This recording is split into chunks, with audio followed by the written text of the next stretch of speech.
بسم الله الرحمن الرحيم والصلاة والسلام على أشرف المرسلين. Salam alaikum, bonjour tout le monde.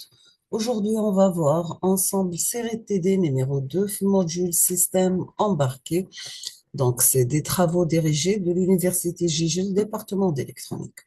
On va commencer par l'exercice numéro 1. Dans cet exercice, on considère le système de la figure 1. Vous avez la première question. Que représente ce schéma? Que représente ce schéma présenté dans le système de la figure numéro 1.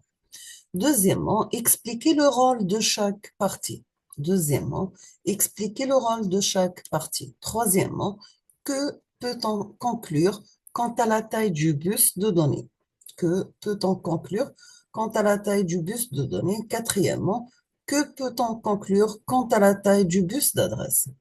Vous avez dans cette figure numéro 1, vous avez la ROM, la RAM, la ROM, des entrées-sorties sont reliées avec un microprocesseur.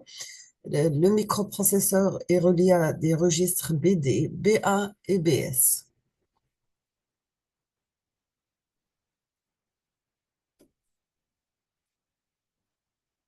L'exercice numéro 2, on considère le schéma synoptique ci-dessous. Vous avez le registre d'état qui contient un registre d'état. Vous avez registre d'état, vous avez registre temporaire, vous avez un accumulateur. Les deux sorties des deux registres temporisateur et accumulateur, ça sera l'entrée à l'unité arithmétique et logique. Le résultat à l'unité arithmétique et logique est stocké dans l'accumulateur.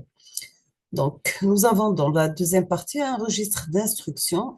Sa sortie, ça sera une entrée pour un décodeur d'instruction. La sortie d'un décodeur d'instruction passe à la logique de commande et de synchronisation.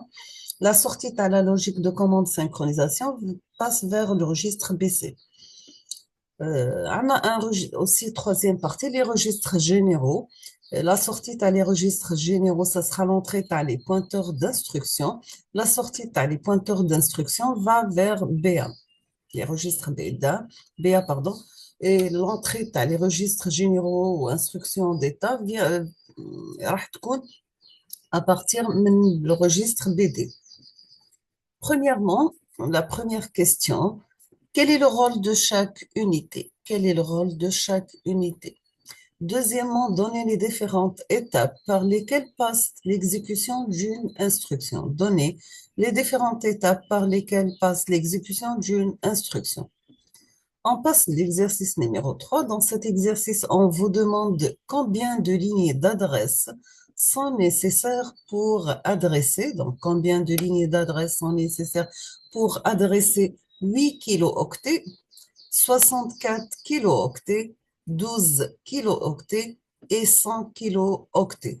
Combien de lignées d'adresse sont nécessaires pour adresser 8 kilooctets, 64 kilooctets, 12 kilooctets et 100 kilooctets. Deuxièmement, nous avons le nombre de lignées d'adresse dépend-il de la taille du mot du système? Est-ce que le nombre de lignées d'adresse va dépendre de la taille du mot du système ou non?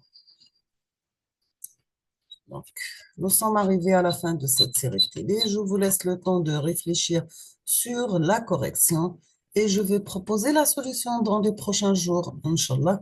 Je vous souhaite bonne chance, beaucoup de succès et à la prochaine.